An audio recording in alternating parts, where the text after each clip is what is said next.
Seberapa besar sih dampak rupiah ke kehidupan kita?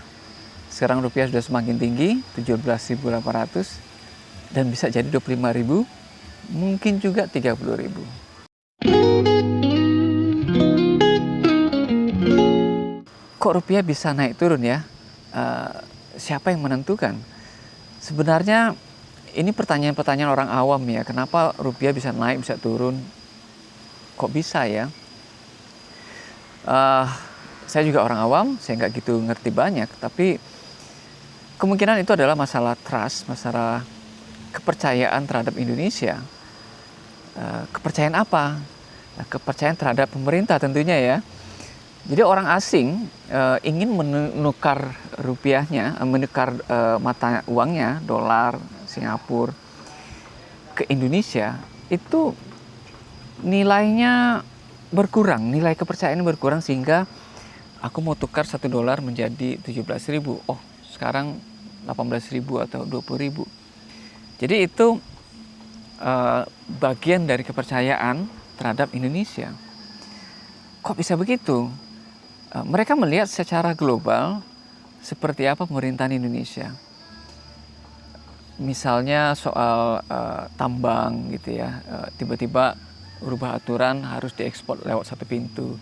Sebenarnya itu bagus ya, idenya bagus banget, tapi itu merusak kepercayaan di tahap awal dan juga banyak pertanyaan apakah itu nanti akan lancar atau jadi satu sumbatan baru lagi gitu ya, jadi tempat yang korup lagi, atau benar-benar akan menjalankan itu untuk kesejahteraan Indonesia.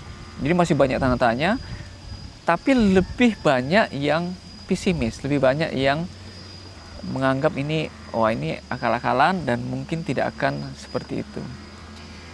Juga soal ekonomi Indonesia secara global, ini kayaknya Indonesia dengan politik seperti ini bakal runyam, bakal tidak berkembang. Nah, indikator yang paling cepat itu adalah saham. Ketika indeks saham gabungan itu rontok, itu adalah cerminan kepercayaan terhadap Indonesia secara langsung, instan. Begitu regulasinya dikeluarkan, orang udah mulai menganalisa dan wah ini bahaya nih. Mereka langsung cabut uangnya, taruh di tempat lain. Nah, yang seperti itu membuat rupiah anjlok. Dan itu nggak bisa diperbaiki dengan cara intervensi BI gitu ya, dengan melepas dolar, membeli rupiah yang banyak sehingga menjadi agak naik. Karena kepercayaan itu kan lama ya membangunnya itu ya. Butuh waktu lama untuk orang bisa percaya kita, percaya Indonesia. Begitu anjlok, memulihkan kepercayaan itu sangatlah tidak mudah dan butuh waktu lama. Nah, dengan begitu artinya kondisi rupiah yang seperti ini akan berlanjut dan tidak akan segera menguat. Bukan saya nggak optimis ya, tapi ya kondisinya seperti itu. Tapi saya bukan ahli ekonomi, tapi saya hanya mau melihat ini dampaknya sama kita nih apa ini. Dampaknya terhadap pekerja usaha kecil, orang slow living, itu sebesar apa? Kalau pengusaha ya udahlah, itu bukan urusan kita. Mereka sudah pintar ngatur uang, mungkin sebagian besar uangnya ada di luar negeri ya. Tapi untuk pengusaha kecil, untuk pekerja profesional, ini dampaknya besar sekali. Perlahan-lahan barang impor yang dulu masuk mulai habis, diimpor lagi. Nah, pada saat impor ulang, ini udah beda harganya. Saya makan mendoan ini, tempe ini kedelai juga impor. Nah, singkong ini nggak impor, tapi mungkin bumbunya impor, ada bahan impornya. Kalaupun bumbunya nggak impor, si petani ini, si pedagang singkong ini, pada saat dia mau beli yang lain, kan barangnya naik. Akhirnya dia juga naikin harga singkongnya. Sehingga hampir semua barang akan naik. Walaupun kita nggak pakai dolar untuk berbelanja ya, nggak pakai physical kertas dolar untuk belanja, tapi efeknya pelan-pelan merasuk ke kehidupan kita. Kalau dibanding dengan orang slow living dan orang kota, tentu orang kota yang lebih menjerit. Gaya hidupnya yang sudah hedon, kemudian mewah, itu akan tergerus dan kemewahan itu akan hilang. Pelan-pelan akan reduksi gitu ya, mulai menahan diri. Nah, sedangkan orang yang biasa-biasa saja, yang tadinya dia cukup-cukup, akan menjadi nggak cukup. Karena nilainya itu rupiahnya, gajinya kan nggak naik ya, gajinya tetap. Kadang-kadang gajinya 15 juta, 10 juta, tiba-tiba yang tadinya cukup, menjadi nggak cukup. Ditambah lagi dengan AI yang masuk ke semua kantor, pekerja akan semakin tertekan, berkurang jumlahnya. Nah, ini akan memaksa orang pindah ke desa atau ke pinggiran atau menjalani slow living. Ini slow living yang terpaksa ini ya.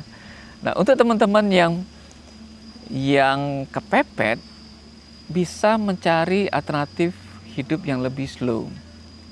Jadi mulai itu dibongkar, bisa nggak sih hidup dengan lebih sederhana tanpa banyak belanja. Nah, kalau kita bisa merubah ritme kita menjadi lebih slow dan belajar tentang slow living dan akhirnya mungkin pindah ke desa, maka dampak rupiah yang melemah ini akan berkurang banyak. Pasti berkurang banyak. Karena orang slow living itu sudah nggak banyak belanja, nggak banyak ngafe gitu ya, belanja ke mall. Itu rasanya kalau yang sudah slow living, yang sudah matang, nggak seperti itu. Dan bahkan kalau dia mulai bertanam, menghasilkan sedikit sayur, itu dia menghargai uang-uang kecil sehingga dia hidupnya pasti hemat. Ketika rupiahnya anjlok, ya tentu ada dampak juga, tapi dampaknya tidak akan terlalu besar. Tadinya mungkin dia belanja sebulan 4 juta, mungkin jadi 5 juta ya, karena rupiahnya turun ya. Tapi untuk orang kota, yang tadinya 15-10 juta cukup, menjadi nggak cukup. Tetap terdampak, tapi kecil dampaknya. Saya ingin dengar nih, kira-kira teman-teman yang di Jakarta, apakah mulai berasa kenaikan harga itu? Dan juga kalau ada teman-teman yang di desa, yang sudah punya tanaman sendiri, kebun sendiri, apakah sudah mulai berdampak atau biasa-biasa aja? Terima kasih sudah menonton, sampai ketemu dengan video lainnya. Ini saya sedang berada di Kijang, sedang goes nih bersama istri saya. Setiap kali ada libur kita biasanya goes agak jauh. Nah, ini di Bintan. Ini posisi kafenya bagus banget nih. Di tepi laut. Ada pohon besar ini. Asik duduk di bawahnya.